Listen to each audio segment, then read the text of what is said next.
Hello guys, welcome to my YouTube channel. आज हम करने वाले हैं कैपिटल रिजर्व। आज हम सीखेंगे कि कैपिटल रिजर्व क्या होता है और हमें शेयर कैपिटल के चैप्टर में कैपिटल रिजर्व कैसे काम आएगा। तो capital reserve are those reserves which are created out of capital profit. आपको क्या याद रखना है कि कैपिटल रिजर्व क्या होगा, जो किसमें से क्रिएट होता है, तो वो क्रिएट होता है कैपिटल प्रॉफिट में से। जो भी हमारा प्रॉफिट होता है वो नॉर्मली दो टाइप्स के प्रॉफिट होते हैं, रेवेन्यू प्रॉफिट और कैपिटल प्रॉफिट। कैपिटल प्रॉफिट क्या होता है, तो हमने जो भी इन्वेस्ट किया है तो इन्वेस्टमेंट के बेसिस पे हमने अपनी कैपिटल को इन्वेस्ट किया है और उसकी वजह से अगर हमें कोई प्रॉफिट हो रहा है तो हम उसे यहाँ पे कैपिटल प्रॉफिट मानेंगे। उसके बाद अगर देखें तो capital profit are those profits which are not earn in the normal course of the business. Normally business को बहुत सारे प्रॉफिट्स होते हैं, सपोज डेली टू डेली कोई ना कोई प्रॉफिट होता है सेल की वजह से, और बहुत सारी तरह के प्रॉफिट्स हो सकते हैं बिजनेस को, पर वो सारे यहाँ पे कैपिटल प्रॉफिट में काउंट नहीं किए जाएंगे।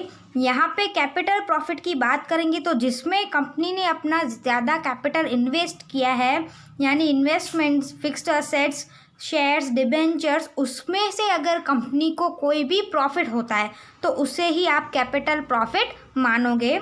These reserves can not be utilise for the distribution of dividends.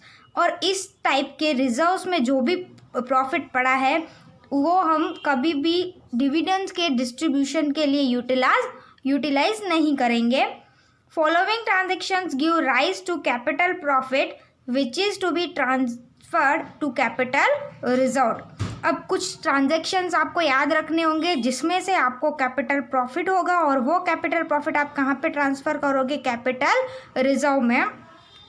तो कैपिटल रिजर्व में कौन कौन से प्रॉफिट्स ट्रांसफ़र होंगे, तो सबसे पहले आता है profit on sale of fixed asset. Suppose company ने अपनी फिक्स्ड असेट को सेल किया और उस सेल पे उसे कोई प्रॉफिट हुआ, तो यहाँ पे कंपनी ने इन्वेस्ट करके रखा होगा अपना कैपिटल और उसे प्रॉफिट हो रहा है, तो वो कहाँ पे हम ट्रांसफ़र करेंगे, उस प्रॉफिट को हम कैपिटल प्रॉफिट मानकर कैपिटल रिजर्व में ट्रांसफ़र करेंगे।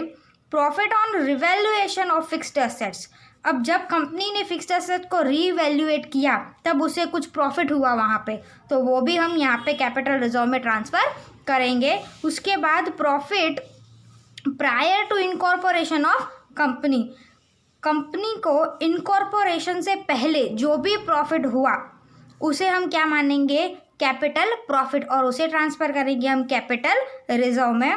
Premium on issue of shares and debentures. अब कंपनी जब भी प्रीमियम शेयर्स और डिबेंचर्स को इशू करती है तो उसे प्रीमियम मिलता है, तो वो प्रीमियम भी यहाँ पे कैपिटल प्रॉफिट माना जाएगा और कैपिटल रिजर्व में ट्रांसफ़र किया जाएगा।